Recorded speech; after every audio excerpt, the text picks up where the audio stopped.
guys, how are you? This is Baldwin. So from Argao, Cebu. Kumusta? Kumusta kayong lahat? Ako ngayon sa aming bahay, dito sa Bugu, Argao. Kasama ko yun ang asawa ko, pero nasa baba siya, nasa kwarto pa siya. Nanonood ng Korean drama. Huwag na natin patagal. Magiging content ng video na ito ay about sa pagpapagawa ng bahay.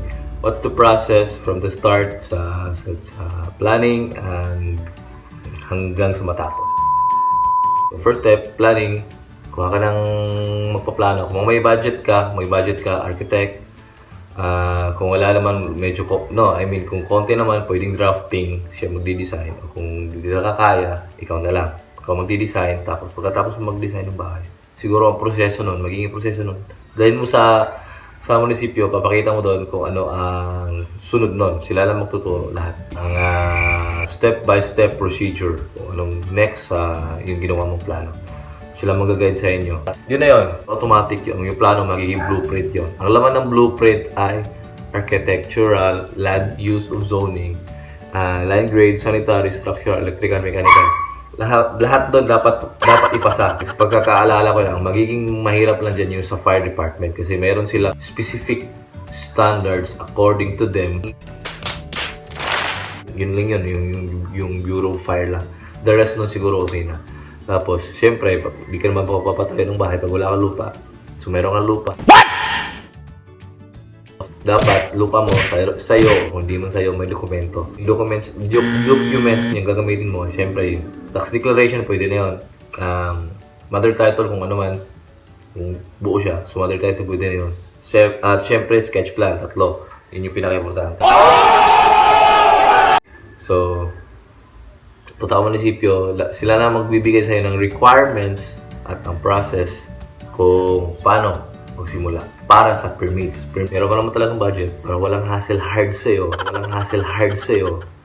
doon ka na magpapagawa sa munisipyo. Sila lang, tas meron na lang. Meron naman talaga siguro, or meron talagang tao na gagawa niya, tas syempre, magbabayad ka lang. Oh, hell no! Legal naman siguro yun. Oh my God! Wow!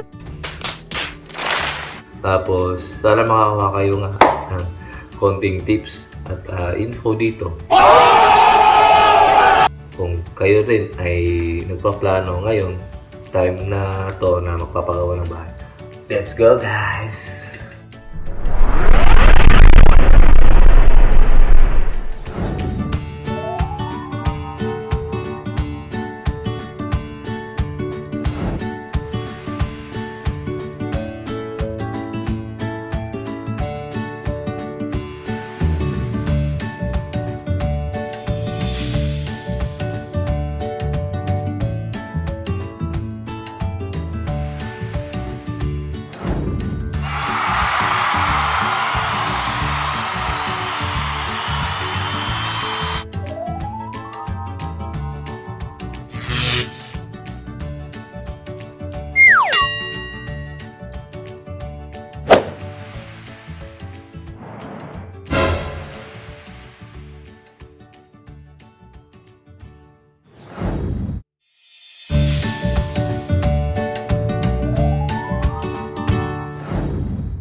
Alright guys, thank you for watching. Yun na nga yun.